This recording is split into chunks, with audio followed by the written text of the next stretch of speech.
साधना में शांत एकांत स्थान की उपयोगिता। प्राचीन काल में ऋषि मुनि एवं योगी तपस्वी कष्ट साध्य साधनाओं के लिए एकांत पर्वत गुफाओं गिरी कंदराओं को चुनते थे।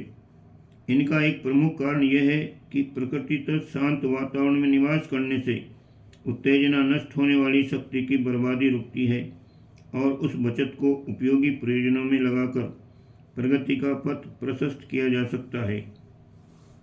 इसी प्रकार रात्रि के प्रतिकूल प्रदत्त अनुदान अंधकार का लाभ उठाकर थकान मिटाने का ऐसा लाभ प्राप्त किया जा सकता है जिसके सहारे अधिक काम करने की क्षमता अर्जित की जा सके। योगाभ्यासी अपने व्यक्तित्व को अधिक विकसित करने की साधना करते हैं। भीतर की प्रमुख शक्तियों को जगाने के लिए उनका प्रयास चलता है। इस प्रयोजन के लिए उन्हें ऐसे स्थान में अपना निवास निर्धारित करना पड़ता है जहाँ अनावश्यक कोलाहल की पहुँच न हो और जहाँ रात्रि के समय कृत्रिम प्रकाश उत्पन्न न करना पड़े। दिन में सूर्य का और रात्रि में चांद तारों का प्रकाश ही सामान्य और स्वाभाविक निर्वाह के लिए पर्याप्त होना चाहिए।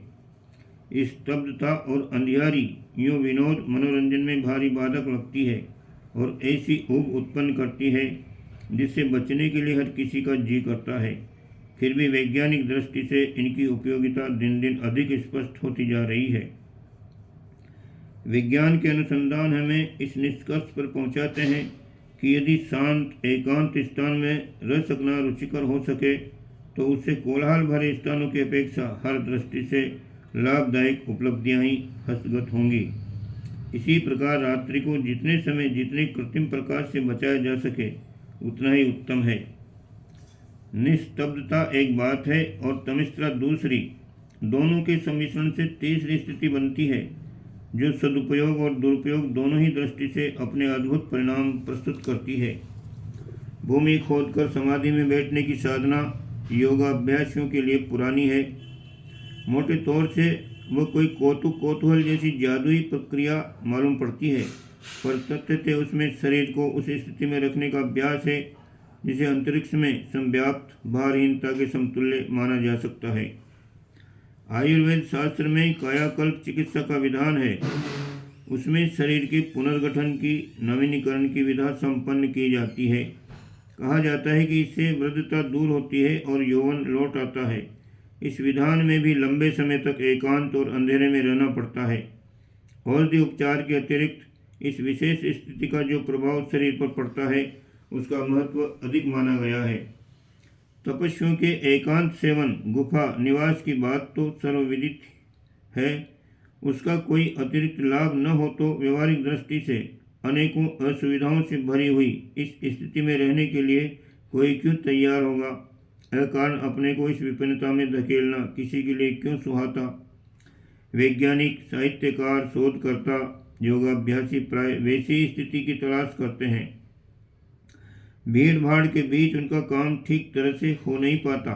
चिंतन और मनन के लिए तो विशेष रूप से एकांत की आवश्यकता पड़ती है। आत्मानुसंधान में निरत योगाभ्यासी प्राय एकांत वन पर्वतों की कंदराओं में रहकर अपने प्रयोग सफलतापूर्वक संपन्न करते थे। अभी भी वैज्ञानिक अन्वेषणों के लिए प्रयोगशालाएं ऐसे स्थान और वातावरण में बनी होती हैं जहां बाहरी विक्षेपों का प्रभाव कम से कम पहुंचे। निस्तब्धता की दक्षता दोनों ही प्रकार की है। शोर के अभ्यस्त लोगों के लिए वो बहुत ही कष्टप्रद होती है, किंतु जिनके अभ्यास में आ जाती है, सहन होने एवं रुचिकर लगने लगती है, उनके लिए वह एक वरदान का काम करती है। रात्रि के समय मरघटों में, खंडहरों या सुनसान स्थानों पर अकेले होने से डर लगता है। इस डर का कारण पूछने पर भूत, चोर, सांप आदि की बात कही जा सकती है, पर वस्तुतः वे शब्द कुछ ठोस उत्तर न होने के कारण ही कहे जाते हैं।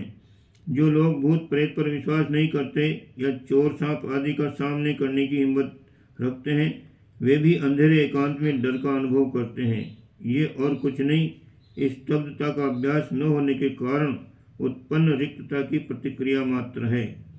रात्रि के सुनसान अंधेरे में हवा से पत्ते खड़कने, पक्षियों के बोलने या कीड़ों के रेंगने से उत्पन्न हल्की सी आवाज़ें भी बहुत भयंकर लगती हैं और प्रतीत होता है कि मानो कोई भयंकर संकट ही सामने आ रहा हो। इसे अपने आप से अपरिचित होने के कारण असहाय और दीन दुर्बल होने की अनुभूति ही कहा जा सकता है। वस्तुतः मनुष्य अपने आप से डरता है।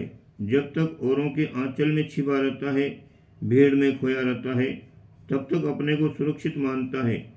किंतु जब उसे अपना दुर्बल स्वरूप देखने का अवसर एकांत के समय मिलता है तो उसे बुरी तरह डर लगता है और इसी स्थिति से पीछा छुड़ाने के लिए भीड़ में घुसने की कल्पना या चेष्टा करता है। साधना के समय प्राय एकांकीपन रहता है, अंतर्मुखी होने की चेष्टा चलती है।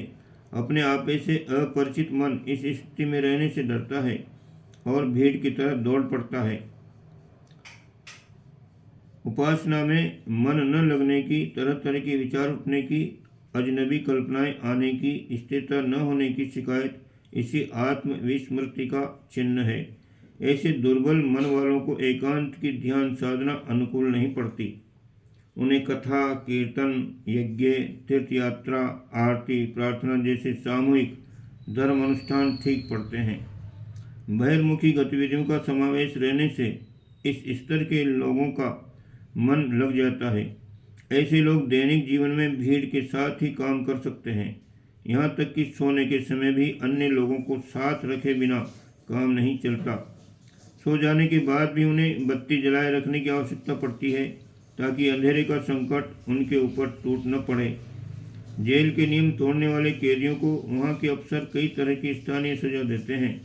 उनमें से एक है एकांतवास, जिसे काल कोठरी कहते हैं। आमतौर से उसमें कोई शारीरिक कष्ट मिलने जैसी बात नहीं होती और न वहाँ कोई शारीरिक श्रम करना पड़ता है। फिर भी अकेले दिन गुजारना इतना कठिन पड़ता है कि समय काटे नहीं करता और कैदी बुरी तरह संत्रस्त रहने लगता है। आमतौर से सामान्य मनुष्यों के लिए अंतर्मुखी होना बहुत कठिन पड़ता है। वे दुनिया की बातें बहुत सोच सकते हैं और सांसारिक समस्याओं पर काफ़ी ऊहापोह कर सकते हैं, किंतु आत्मनिरीक्षण और आंतरिक समाधान की बात सोचना और उस दिशा में कुछ आगे तक बढ़ सकना उनके लिए संभव ही नहीं हो पाता। इसी प्रकार वे भीड़ के साथ रहने और गपबाजी करने में घंटों गुजार सकते हैं, पर अकेले थोड़ी देर नहीं बैठ सकते। आत्मसंपर्क उनसे सत्ता ही नहीं, एकांत में मन लगता ही नहीं।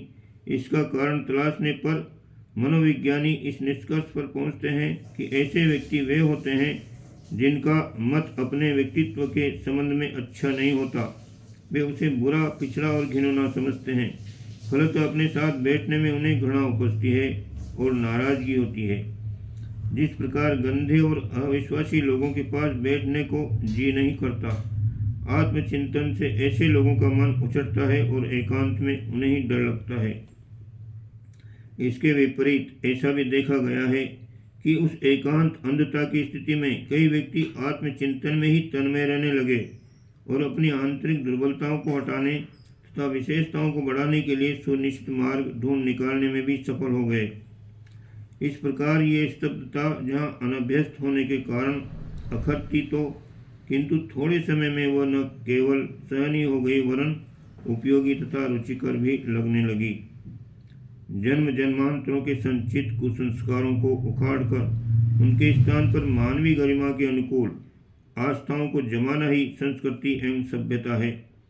अभ्यस्त दुष्प्रवृत्तियों को उलटने और उनके स्थान पर सत्प्रवृत्तियां जमाने के लिए ही आध्यात्मिकता, आस्तिकता और धार्मिकता का दर्शन बनाया और विधान खड़ा किया गया है। धर्म कृत्य का सारा सरंजाम इसी धुरी के इर्द गिर्द घूमता रहता है। अंतर चेतना को परिष्कृत करने के लिए ही स्वाध्याय सत्संग से लेकर पुण्य परमार्थ से लेकर तप साधना के विधि विधानों तक अनेक धर्म कृत्य किए जाते हैं। भजन, कीर्तन, जप, ध्यान, पूजा पाठ का उद्देश्य इतना ही है कि बाहरी चेतना का अंतःकरण में उद्भव हो सके।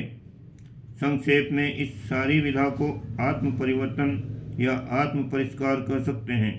इसी के लिए धर्म कलेवर का विभिन्न उपचारों के साथ प्रयोग होता रहता है। देखा गया है कि जितना आवश्यक है उतना लाभ इन प्रयोजनों से नहीं हो पाता, कारण कि उनका प्रभाव कान, आँख, मस्तिष्क तक ही पहुँच पाता है। इन यंत्रों की बनावट ही कुछ ऐसी है कि किसी प्रभाव से देर तक प्रभावित नहीं रहते।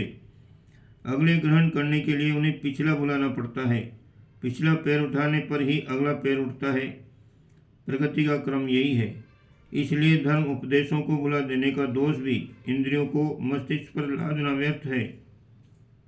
उनकी संरचनाएं इस प्रकार की है कि वह भले बुरे किसी भी प्रभाव को देर तक पकड़े नहीं रह सकती।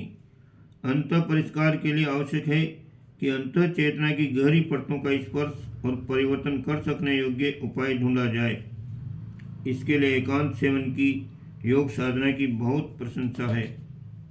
जब वह सहन हो जाए तो गुफा गमन जैसे अंधकार अभ्यास को भी उसी में सम्मिलित कर लिया जाता है। योगी प्राय इसी प्रक्रिया को अपनाते देखे गए हैं। जर्मनी, चीन और रूस के अधिनायक राजनीतिक विरोधियों को अपने मत बदलने और सहमत होने के लिए ब्रेन वॉशिंग की पद्धति का उपयोग करते रहे हैं। इसमें उन्हें सफलता भी मिली है। ब्रेन वॉशिंग का तात्पर्य है मस्तिष्क की धुलाई अर्थात पूर्व मान्यताओं का बदलाव।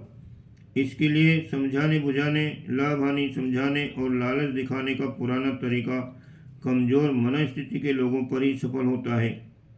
कड़े विचारों वाले सिद्धांतवादी लोग प्राय अपनी बात पर अड़े रहते हैं और परिवर्तन की अपेक्षा मरने या मारने की बात सोचते रहते हैं। ऐसे लोगों को मार देना तो सरल है, पर उन्हें बदलकर जो लाभ उनके कुशल व्यक्तित्व से उठाया जा सकता है वो भी हाथ से चला जाता है। ऐसी दशा में बदलाव ही अधिक उपयुक्त लगता है। सोचा गया और उसके लिए तरह तरह के उपाय निकाले गए। शारीरिक और मानसिक उत्पीड़न तथा भविष्य में इसी प्रकार तिल मरने की विभीषिकाओं का एक और अनुभव कराई जाती है। दूसरी ओर बीच बीच में उन सुखद परिस्थितियों का आस्वादन भी करा दिया जाता है जो परिवर्तन कर लेने के उपरांत सहज ही उपलब्ध है। समझाने बुझाने से लेकर डराने तक के विभिन्न परामर्श भी इसी के साथ साथ चलते रहते हैं।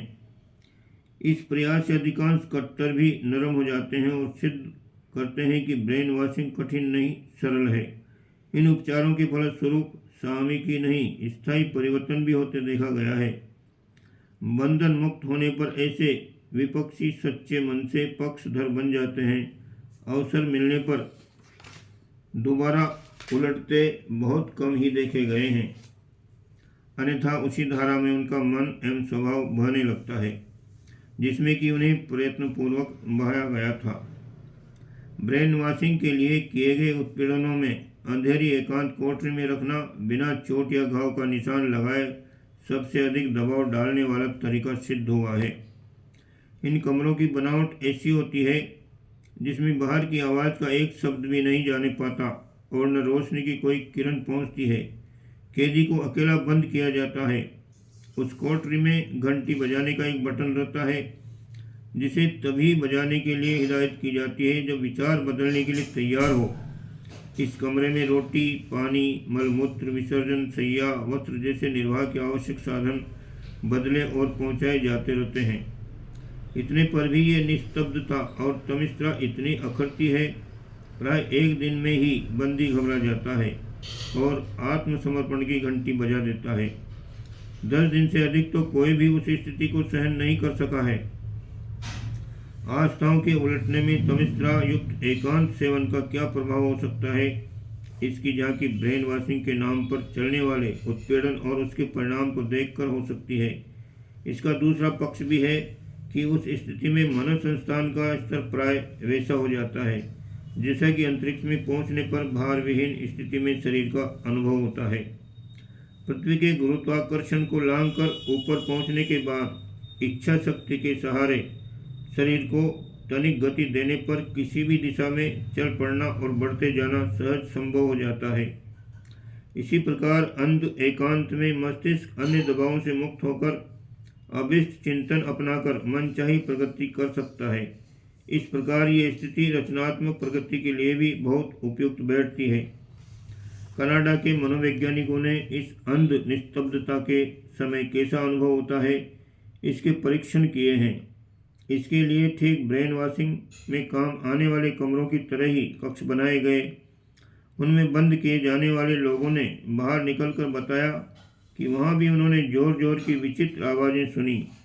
सीटी, सरसराहट, धड़धड़ाहट, गर्जन, खटपट, भगदौड़ जैसे शब्द उनके कानों में आते रहते थे। ये आवाज़ें क्या हो सकती हैं, इसका पता लगाने पर यही जाना गया है कि शरीर में होने वाला रक्त संचार, श्वास प्रश्वास जैसी हलचलों की ही प्रतिक्रिया थी। यही ध्वनि तरंगें उस कमरे में प्रतिध्वनित होती हैं और बंदी उन्हें कहीं बाहर से आने वाली आवाज़ें समझता है। इन कमरों में पहुंचने वालों ने और भी कई तरह के अनुभव सुनाए। कई उस कमरे में पहुंचते ही गहरी नींद में सो गए और 30-40 घंटे तक सो लेने के बाद उनकी आंख खुली। जब जागे तो उन्हें लगा कि पहले की तुलना में कहीं अधिक चेतनता और ताजगी उनमें आ गई। कई को बंद होने से पहले खुजली, खांसी, जुकाम, सिर दर्द आदि की जो शिकायतें थीं वे अपने आप ही ठीक हो गईं। कईयों ने अंतः प्रेरणा से ही अपनी नशेबाजी जैसी पुरानी आदतें छोड़ दी। तंबाकू जैसे अभ्यस्त नशे करने के नशे उनके पास मौजूद रहे, पर सहज अरुचि के कारण उनने उन्हें छुआ भी नहीं अथवा एकाध कस लेकर ही फेंक दिया। कईयों की पुरानी स्मृतियां जागी और बीती घटनाओं को इस तरह अनुभव करने लगे मानो अभी कल परसों की ही हो। कई अपने प्रिय विषयों पर अधिक गंभीरता और तन्मयता के साथ सोचने लग गए और महत्वपूर्ण नतीजों तक पहुंच सकने में सफल हो गए। एकांत सहन करने का प्राथमिक अभ्यास काफ़ी कठिन होता है। उसमें मनोबल की आवश्यकता पड़ती है, आत्मदमन करना पड़ता है और पुरानी भीड़ पसंद आदत को समझा बुझाकर कठिनाई से इस स्थिति में थोड़ा समय गुजारने के लिए सहमत करना पड़ता है। स्पष्ट है कि इतने भर अभ्यास से मनोबल बढ़ता है और प्रतिपक्षी अभ्यासों से जूझने और उन्हें निरस्त कर सकने की क्षमता का आत्मविश्वास होता है। ये आत्मिक प्रगति की दृष्टि से अच्छी सफलता है। इसके सहारे भविष्य में आत्म परिष्कार के अन्य बड़े चढ़े उपाय अपनाए जा सकते हैं और विशिष्ट आध्यात्मिक उपलब्धियां प्राप्त की जा सकती हैं। थोड़े थोड़े समय के लिए मात्र एकांत को, मात्र अंधकार को सहन करने की साधना के सहारे अभ्यास आरंभ होता है तो आगे चलकर अंधतायुक्त एकांत भी कठिन नहीं रहता। पूर्ण अंधकार का लाभ अधिक समय तक न मिल सके तो भी ये प्रयत्न करना चाहिए कि जब भी सुविधा हो, जितने समय भी संभव हो सके, उसका लाभ उठाया जाना चाहिए। इसी प्रकार मन को भीड़ भाड़ के विचारों से हटाकर किसी एक प्रसंग पर नियोजित करने की ध्यान धारणा को किसी न किसी रूप में क्रियान्वित करते रहना चाहिए। ओम शांति।